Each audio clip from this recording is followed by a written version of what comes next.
जय हिंद दोस्तों, स्वागत है आपका और एक नए वीडियो में और एक नए टॉपिक के साथ। Pakistan shocked as Indian army beat Chinese army less than a minute. तो चलिए दोस्तों वीडियो स्टार्ट करते हैं। कुछ बड़ा हुआ है दोस्तों, देखना जरूरी है आपके लिए। आशा करेंगे वीडियो पसंद आएगा तो लास्ट तक जरूर देखना, और वीडियो पसंद आए तो लाइक और शेयर जरूर से कर दीजिएगा। और चैनल पर पहली बार है, सब्सक्राइब नहीं किया तो साथ में सब्सक्राइब भी कर दीजिए। चलिए स्टार्ट करें।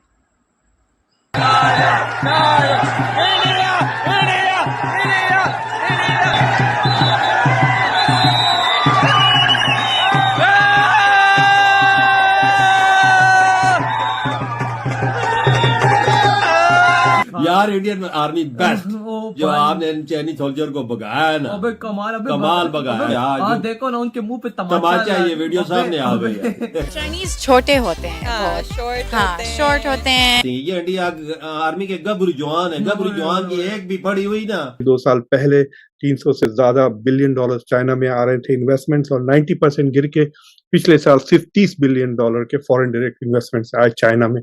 तो वेस्टर्न इन्वेस्टर्स अब चाइना में इन्वेस्ट नहीं कर रहे हैं, वो इन्वेस्टमेंट दूसरी जगह कर रहे हैं। इंडिया पाकिस्तान कर्ज लेके हथियार खरीदता है कि इंडिया ने रख लिए, हम पे हमला ना हो जाए, जबकि वो क्लियरली कहते हैं कि ये आपके लिए नहीं है, आपको तो हम 100 साल पीछे छोड़ दिए। डॉक्टर एस जयशंकर उनके फॉरेन मिनिस्टर का बयान सोशल मीडिया पे मौजूद है। Pakistan is an exceptional case.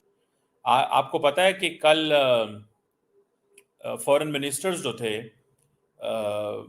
SCO ममालिक के, उनकी मुलाकात हुई सेंट्रल एशिया में, एंड डॉक्टर जयशंकर वहां नहीं गए। चाइना पे जो डिपेंडेंस था मैन्युफैक्चरिंग के लिए, उससे जो कंट्रीज डी रिस्किंग कर रहे हैं या चाइना से डी लिंकिंग कर रहे हैं। लाइन में अगर इंडिया और पाकिस्तानी खड़ा हो ना तो वो कहेंगे कि इंडियन पहले आए। वो इंडियंस को देते हैं, उनका जो कॉन्फिडेंस है। जैसे आपने कहा हथियार खरीदना अच्छी बात है सर, हथियार भी खरीद रहे हैं, आर्मी भी स्ट्रॉन्ग कर रहे हैं। हेलो फ्रेंड्स, जय हिंद। हिंदुस्तान स्पेशल में आपका स्वागत है दोस्तों।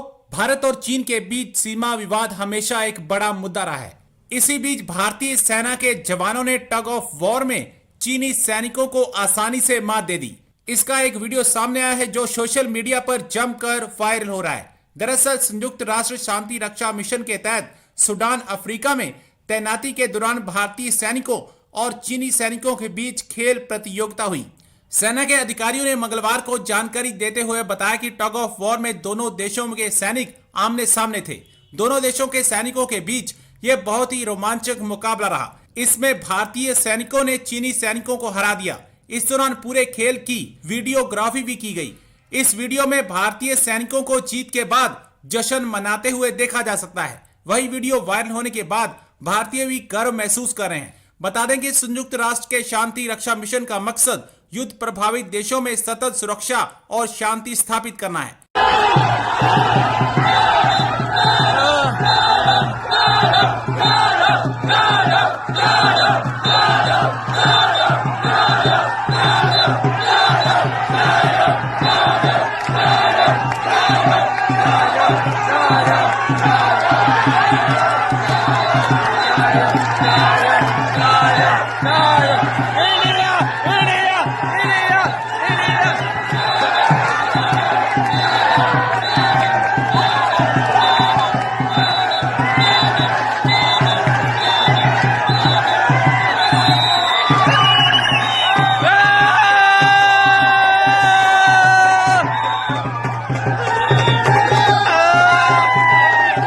चाइना पे जो डिपेंडेंस था मैन्युफैक्चरिंग के लिए, उससे जो कंट्रीज डी रिस्किंग कर रहे हैं या चाइना से डी लिंकिंग कर रहे हैं। आप देख रहे हैं पिछले 2 साल से मुसलसल चाइना के एक्सपोर्ट जो डायरेक्ट हो रहे थे अमेरिका को, वो कम हो रहे हैं। बाद लोगों का ख्याल है कि चाइना इनडायरेक्टली एक्सपोर्ट कर रहा है मेक्सिको के थ्रू, वियतनाम के थ्रू, लेकिन डायरेक्ट एक्सपोर्ट्स अमेरिका के लिए कम हो रहे हैं, यूरोप के साथ भी कम हो रहे हैं। So there is an effort कि चाइना से ट्रेड भी कम करें, और चाइना पे जो इन्वेस्टमेंट्स हैं वो तो बिल्कुल ही गिर गए हैं। जैसा मैंने इससे पहले भी आपसे कॉन्वर्सेशन में बताया था कि 2 साल पहले 300 से ज्यादा बिलियन डॉलर चाइना में आ रहे थे इन्वेस्टमेंट्स, और 90% गिर के पिछले साल सिर्फ $30 बिलियन के फॉरेन डायरेक्ट इन्वेस्टमेंट्स आए चाइना में। तो वेस्टर्न इन्वेस्टर्स अब चाइना में इन्वेस्ट नहीं कर रहे हैं, वो इन्वेस्टमेंट दूसरी जगह कर रहे हैं। इंडिया, मेक्सिको, ब्राजील, वियतनाम की तरफ देख रहे हैं। तो बेसिकली सप्लाई चेन को डाइवर्सिफाई कर रहे हैं। तो इससे पहले जो China became the world's manufacturing, उसको चाइना शॉक कहते हैं, जिसके वजह से खासतौर से वेस्टर्न कंट्रीज में, डेवलप्ड कंट्रीज में मैन्युफैक्चरिंग बहुत महंगी हो गई, keeping factories became very expensive, workers की सैलरीज भी बहुत महंगे, बेनिफिट्स वगैरह, तो वो सारा का सारा मैन्युफैक्चरिंग चाइना को मूव कर दिया, जिसके वजह से एक किस्म से वेस्टर्न कंट्रीज में डी इंडस्ट्रियलाइजेशन हो गया, यानी मैन्युफैक्चरिंग कैपेसिटी कम हो गई और उनकी economies became more and more service industries. ये चाइना शॉक नंबर 1 था।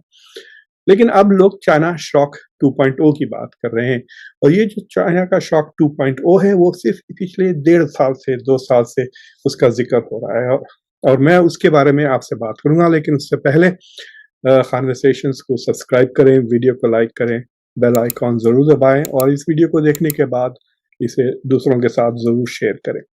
तो ये चाइना 2.0 है। चाइना की जो इकोनॉमिक ग्रोथ थी वो कई 30 साल तक 8, 9, 10% से वो ग्रो हो रहा था, एंड देन अब कोविड के बाद से इट हैज गॉन डाउन, पिछले 3 साल से 4, 4.5%। इस फर्स्ट क्वार्टर में चाइना कह रहा है 5%, एस्टिमेट्स आर बिटवीन 4.7, 4.9, 5.1, इस तरह के मुख्तलिफ फोरकास्ट आ रहा है, लेकिन it is not at the same level जो पहले चाइना ग्रो हो रहा था। लेकिन 5% भी चाइना के लिए बहुत बड़ी बात है, क्योंकि उसकी बेस अब बढ़ गया है, इट्स $18 ट्रिलियन इकोनॉमी। तो चाइना ने के साथ और 2 मसाइल हो रहे हैं। एक कि उसका डोमेस्टिक कंजम्पशन बहुत डाउन है, उसके जो डोमेस्टिक रियल एस्टेट मार्केट है वो तकरीबन कोलैप्स पर है, और चाइना का जीडीपी 30% उसके रियल एस्टेट और हाउसिंग और डेवलपमेंट प्रोजेक्ट से आ रहा था, तो वो बिल्कुल ही डाउन है। एक किस्म से रियल एस्टेट बलून वो फट गया है। और जो तीसरी चीज है, चाइना डिफ्लेशनरी इकोनॉमी, यानी चीजों की कीमतें गिर रही है, बढ़ नहीं रही है। अगर सोचिए आप, अगर कोई लोग 10 चीजें खरीद रहे हैं साल भर में 1-1 रुपये में, तो उसका जीडीपी 10 रुपये हो जाएगा। लेकिन अगर उसकी चीज गिर के कीमत 90 रुपये पैसे हो गई, तो अगर 10 चीजें बिके भी तो 9 हो जाएगा जीडीपी। इसलिए डिफ्लेशनरी जब इकोनॉमी हो जाती है तो उससे भी जीडीपी श्रिंक होता है, और तो डोमेस्टिक कंजम्पशन भी गिर गया है। तो China is having a lot of domestic economy problems. तो उससे वो निकलने के लिए उसने जो नई स्ट्रैटेजी बनाई है कि वो फिर दोबारा मैन्युफैक्चरिंग की तरफ जा रहा है with export orientation.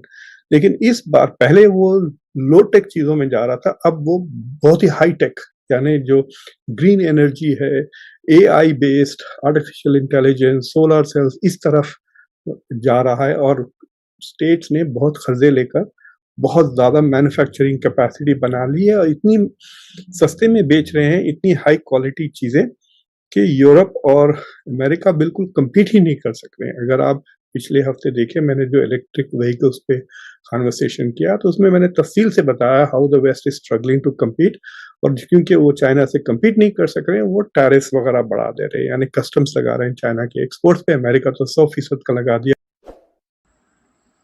Thank you दोस्तों, वीडियो को यहाँ तक देखने के लिए। मैंने स्टार्टिंग में बोला बड़ा हुआ। हाँ। बड़ा हुआ का मतलब लोग ये समझ लेते कि बड़ा मतलब कुछ, हाँ, मतलब कुछ बम युद्ध जैसा हाँ, मुझे तो ऐसा लगा। बिल्कुल। देखो, ये वीडियो बहुत मजेदार थी। स्टार्टिंग की जो आपने क्लिप देखी, मैं यही चाहता हूँ हर एक देश में ऐसे शांति से हो भाई। जब कुछ, भले आपकी बॉर्डर किसी देश के साथ हो, जैसे भारत की बॉर्डर जो चारों साइड जो अलग कंट्री के साइड है, जैसे कि पाकिस्तान, चाइना, भूटान, नेपाल, बांग्लादेश, ठीक है। श्रीलंका का तो काउंट नॉर्मली नहीं करते, क्योंकि दुश्मनी कोई है नहीं, बीच में दरिया है। वैसे भी हमारा भगवान श्री राम एंड रावण का एक रिलेशन है सीता मैया को, ठीक है। लेकिन ये ऐसी गेम होनी चाहिए, और ये यदि ये फ्यूचर में ऐसा शांतिपूर्ण हो तो भाई जीने का मजा ही कुछ और आता है। सब जगह पे शांति, आराम से लोग काम पे जाए, कमाए, खुशखुशाल रहे, फरे, घूमे, मजा करें, लाइफ एंजॉय करें। फिर भगवान ने भी यही कहा है भाई, उठो, जागो और कर्म करो और जलसा ठोको, ठीक है। ये गुजराती की कहावत है, हम गुजराती यही मानते हैं। तो जब सुबह सुबह उठ जाओ अच्छे से, फिर नाश्ता कर लो, कर्म कर लो, फिर जलसा करो। यही लाइफ है दोस्तों। एक बार जी के देखो, बहुत मज़ा आएगा। ये पैसे वैसे ये तो है ना नॉर्मल चीज़ हो जाएगी आपके लिए भी, लेकिन ये जीना सीखो तो। बाकी आपको कैसी लगी है दोस्तों वीडियो, कमेंट में लिख कर जरूर बता दीजिए। फिलहाल आपसे विदाई ले रहे, मिलेंगे और अपने वीडियो में आपके साथ। टिल देन, जय हिंद, जय भारत।